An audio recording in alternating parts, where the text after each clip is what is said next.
بسم الله الرحمن الرحیم. به نام خداوند بخشنده و مهربان. و بعد السلام علیکم دوستان عزیز گرامی. این لحظه ها با شما در سفره قرآن خواهیم بود، در سفره کلام خداوند، در سفره آخرین پیام خدا بر بشریت، در سفره معجزه جاودان پیامبر محمد صلی الله علیه و سلم، در سفره کتابی که همان نجات و سعادت و سربلندی بنده در پذیرفتن و به عمل آوردن دستورات آن است، در سفره قرآن عظیم الشان. دوستان عزیز، خداوند عزوجل بعضی زمانها، بعضی وقتها را دارای خصوصیت‌های مخصوص گردانیده، در آنها فضیلت و شرافت بیشتر قرار داده. از جمله آن وقتهای پرشرف، روزهای با فضیلت، روز جمعه است. اصلی معنای واژه جمعه از جمع شدن است.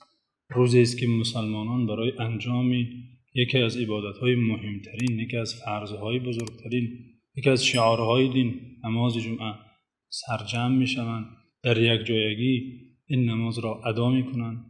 بنابراین روز جمعه نامیده شده، یعنی روز جمع شدن مؤمنان. روز جمعه دوستان گرامی ششمین روزی است که خداوند عزوجل آفرینش آسمان‌ها و زمین را در آن روز به کمال رسانید. آفرینش هستی در این روز پررنگ گشت. روزی است که خداوند عزوجل در آن حضرت آدم پدر بشریت را هست کرد، آفرید و در آن روز او را به جنت وارد کرد. در روز جمعه حضرت آدم به زمین فرود آمد. این چنین روز جمعه روزی است که به پایان رسیدن عمر دنیا، یعنی برپا شدن روز قیامت، در این روز به وقوع می پیوندد. دوستان گرامی، این چنین روز جمعه روزی است که در قرآن به نام این روز سوره وجود دارد، سوره جمعه. چرا این سوره جمعه نام دارد، به نام این روز نامگذاری شده؟ زیرا اینکه فرضیت نماز جمعه، آیه‌ای که بنده مؤمن را به ادا کردن نماز جمعه امر می‌کند، در این سوره قرار دارد که موضوع برنامه ما نیز امروز همین آیه است. خداوند عزوجل در این سوره مبارکه بندگانش را خطاب نموده می‌فرماید: یا ایها الذین آمنوا اذا نودی للصلاة من یوم الجمعه فاسعوا الى ذکر الله وذروا البیع ذلکم خیر لکم ان کنتم تعلمون. ای کسانی که ایمان آورده اید، ای مؤمنان، ندا و بندگانی است که به این نعمت مشرف شده اهل ایمان هستند. امام احمد حنبل در کتاب زهد خود و اینچنین امام ابو نعیم اصفهانی در کتاب حلیة الاولیاء خود روایت آورده که مردی به نزد عبدالله بن مسعود آمده درخواست نصیحت کرد: ای احد الیه، یک نصیحتی برای من بگویید. گفته درخواست نمود. عبدالله بن مسعود به این مرد گفتند: اذا سمعت الله تعالى يقول يا أيها الذين آمنوا فأرعها سمعك فإنه خير يأمر به أو شر ينهى عنه. چون این مرد از عبدالله بن مسعود، یار بزرگوار پیامبر صلی الله علیه و سلم، فقیه از فقهای صحابه، مفسر از مفسران بزرگ قرآن، درخواست نصیحت کرد. این بزرگوار به این مرد گفت هنگامی که شنوی که خداوند عزوجل یا ایها الذین آمنوا میگوید، ای مؤمنان میگوید، فارعها سمعک، خوب گوش انداز، خوب گوش فراده، زیرا آنجا یا خیری است که تو را به آن امر میکند یا کاری بدی است که تو را از آن منع میکند. هنگامی که شنیدی که خدا چنین ندا میکند، باهوش باش، به دقت گوش انداز، چون که بعد این ندا سخن جدی هست. اینجا نیز در این آیه که تلاوت کرده شد، خداوند عزوجل به این ندا این آیه را آغاز بخشیده: یا ایها الذین آمنوا، ای کسانی که ایمان آورده، ای کسانی که خداوند شما را شایسته دیده، به نعمت ایمان مشرفتان گردانیده، این نعمت را برای شما ارزانی داشته، عطا کرده است، گوش اندازید. یا ایها الذین آمنوا اذا نودی للصلاة من یوم الجمعه فاسعوا الى ذکر الله.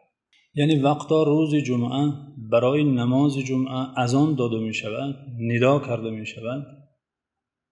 فاسعوا الى ذکر الله، به سوی ذکر خدا، یعنی به سوی شنیدن خطبه نماز جمعه و به سوی ادا کردن این عبادت بشتابید ای بندگان، بشتابید. البته منظور از بشتابید خود شتافتن و دویدن نیست، چون که دویدن به سوی مسجد، به سوی نماز جماعت در دیگر احادیث معنی شده، اما مقصد به این ندا توجه کنید، به این ندا دقت کنید، این ندا را مهمتر از دیگر کارها و شغلها شمارید و دیگر همه کارها را یکسو گذارید و این ندا را اجابت نموده به سوی مسجد بیایید. فاسعوا الی ذکر الله، به سوی ذکر خدا بشتابید، بیایید. و ذروا البیع، سودا را ترک کنید. سودا و هر چیز دیگر که باعث مشغول شدن انسان میگردد و او را از این عبادت بزرگ احتمالاً باز می‌دارد، خداوند عزوجل امر کرده که آن کارها را گذارید. امر صریح واضح. و ذروا البیع، ترک کنید، سودای خود را گذارید، دکان را بسته کنید، ماشین خود را یک طرف مانید. فاسعوا الی ذکر الله، به سوی ذکر خدا، به سوی عبادت خدا، به سوی فرض الهی بشتابید. با این امر صریح و واضح جدی در آیت که و ذروا البیع، سودا را گذارید، ترک کنید، گفته خداوند عزوجل، اکتفا نشده. در ادامه خداوند فرموده ذلکم خیر لکم ان کنتم تعلمون. این شتافتن شما به سوی مسجد، این ترک کردنتون تجارت ها را، دکان ها را، هر شغل و کارهایتان را و آمدن برای انجام این عبادت، خیر لکم، این بهتر است برای شما ای بندگان من، میگه خداوند عزوجل. این بهتر است، چون که در آن چند لحظه یا ساعتی که شما به شغل و کار و تجارت مشغول میشوید، احتمالاً سود به دست می آرید و یا نمی آرید. و اگر سود به دست آرید، سود دنیوی است، مال فانی است. اما آنچه در این لحظه ها در عبادت و انجام این شعار بزرگ اسلام به دست می آرید، اجر و ثوابی است که ابدی و باقی. این واقعا مال و ثروت و دارندگی است که شایسته توجه کردن، شایسته سویش سعی کردن است. ذالکم خیر لکم ان کنتم تعلمون. پس چون دانستید که نماز جمعه برای شما بهتر بوده، آنچه که در نماز جمعه و انجام این عبادت به دست می آرید بهتر از آن چیزهایی است که در بازار و سودا و دکان به دست می آرید، پس امر الهی را اجرا نمایید. آنچه که برای شما خیر است، بهتر است، سوی آن بشتابید. این است دوستان گرامی آن آیه کریمه که در سوره جمعه قرار دارد و این همون ندای ربانی و الهی است که بندگانش را خداوند خطاب نموده و به ادا کردن نماز جمعه ترغیب و تشویق نموده است. دوستان گرامی، بر اساس این آیه کریمه، این امر الهی، این دستور خداوندی که بندگان را امر کرده که سودا را ترک کنند و این لحظه به نماز جمعه حاضر شوند هنگامی که ندای جمعه را میشنوند، بر اساس این امر الهی مفسران قرآن و فقیهان اسلام گفتند مشغول شدن به تجارت سودا بعد از اذان جمعه برای مسلمان حرام است. دیگر از فقها مکروه تحریمی تعبیر میکنند که اینم به حرام نزدیک است. البته دوستان عزیز، حرام بودن سودا و خرید و فروش و یا مکروه تحریمی بودن برای کسانی است که نماز جمعه بر آنها فرض است. هر کسی که نماز جمعه برایش فرض است، که هر شخص عاقلی بالغ که بیمار نباشد، مسافر نباشد، اینها برای اینها حرام و مکروه تحریمی است که به سودا و خرید و فروش مشغول باشند. اما زنان و بیماران و مسافران در این مدت نیز میتوانند به سودا و خرید و فروش مشغول باشند. و یا شخصی که نماز جمعه برایش فرض هم باشد، به چیزی مشغول شود، به سودا و خرید چیزی مشغول شود که وسیله ادای نماز است. مثلا طهارت ندارد، آب میخرد تا وضو گیرد نماز جمعه را ادا کند، یا لباس ندارد، لباس میخرد تا بپوشد و نماز جمعه را ادا کند. چیزهایی خرد که به نماز جمعه مربوطند و به آن چیزها نمیتواند نماز را ادا کند. بنابراین این چیزها را رخصت دارد بخرد و فراهم کند تا نمازش را ادا کرده تواند. گرچند عده دیگر از فقها میگن به کل افراد جمعیت سودا کردن ممنوع از حرام است در این مدتی وقت، حتی به زنان و بیماران و مسافران نیز. چرا؟ چون که آنها اگر چنده جمعه برای آنها فرض هم نباشد، دیگر مشتریان را به خود جلب کرده، دیگر کسانی که احتمالا نماز جمعه برای آنها فرض است به دکان و بازار جلب میکنند، سببی به نماز نرفتن دیگران میگردند. البته موضوع برنامه نقل نظرهای گوناگون فقها اطراف نماز جمعه نیست، بلکه ترجمه و بیان معنی این آیت است. اما با نقل نظرهای فقها مقصد بیان کردن جدیت این عبادت، جدیت این شعار اسلام است که تا این حد به دیگر کار مشغول شدن را فقها سخت گرفتند، حتی حرام گفتند. این بود دوستان عزیز آن ندای الهی که بندگان را به نماز جمعه فرا می‌خواند و آنان را به اسلوب تشویق و ترغیب که این برای شما بهتر از تجارت است، بهتر از دنیاست، بهتر از هر کار دیگر است، تشویق و ترغیب می‌نمود. دوستان عزیز این چنین در احادیث پیامبر صلی الله علیه و سلم نیز در مورد فضیلت روز جمعه و فضیلت نماز جمعه احادیث زیادی وارد شده است. احادیثی که بزرگی و منزلت و شرافت این روز و نماز این روز را بیانگر است. از جمله آن احادیث حدیثی است که امام ترمذی و امام نسائی و امام ابن ماجه روایت کردند از اوس ابن اوس که عده از محدثان میگویند در میان احادیث پیامبر صلی الله علیه و سلم به مانند این حدیث در موضوع وعده شدن ثواب بزرگ هیچ حدیث دیگری به این منوال به این مثال وجود ندارد.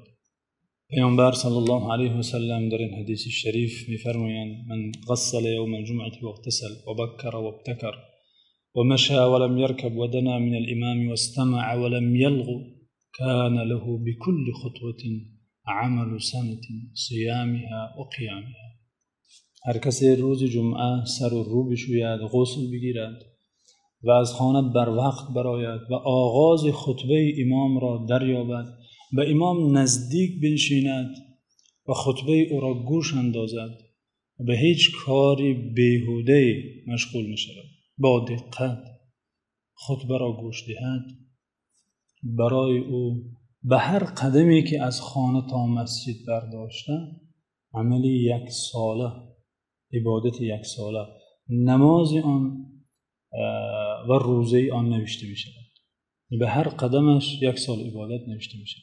بنابراین محدثان گفتن در هیچ جای احادیث چنین ثواب بزرگی به هیچ عمل وعده نشده است. دوستان عزیز این حدیث بزرگی ثواب نماز جمعه را بیان می‌کرد و شرافت و منزله بلند شخصی که کار و بار و سودا را گذاشته به نماز جمعه حاضر میشه. اما در مورد کسی که به جمعه حاضر نمیشه، به این نماز چندان اعتنا نمیکند، آن را چندان کار مهم نمیشمارد، نیز حدیثی آمده. در مورد کسانی که به نماز جمعه نمیروند، کسانی که وقت ندارند نماز جمعه روند چون که کارهای مهمتر از نماز جمعه دارند، پیامبر صلی الله علیه و سلم در حدیثی که آن را امام ترمذی و امام ابو داود و دیگر اصحاب سنن روایت کردند می‌فرماید من ترک 3 جمع تهاونا بها تبع الله علی قلبه. در روایت دیگری که آن را امام ابن حبان در صحیحشان روایت کرده با چنین لفظ آمده من ترک الجمعه 3 من غیر عذر فهو منافق. آن لفظی را که امام ترمذی و ابو داود روایت کردند ترجمه آن چنین است: هر شخصی که 3 جمعه را از روی بی اهمیتی ترک کند، خداوند به قلبش مهر می نهد، قلب او را محکم می کند، هیچ خیر و نیکی به قلب او وارد نمی شود. لفظی که امام ابن حبان روایت کردند ترجمهش چنین است: هر شخص بدون عذر 3 جمعه را ترک کند پس او منافق است.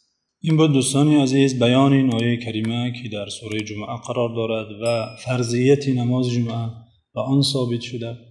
به این امید که فایده حاصل گشته باشد و ما جملگی نسبت به این عبادت نماز جمعه، نسبت به این روز پرشرافت و نسبت به این شعار بزرگ اسلام اهمیت و دقت و توجه شایسته داشته باشیم. خدا نگهبان و مددگارتون.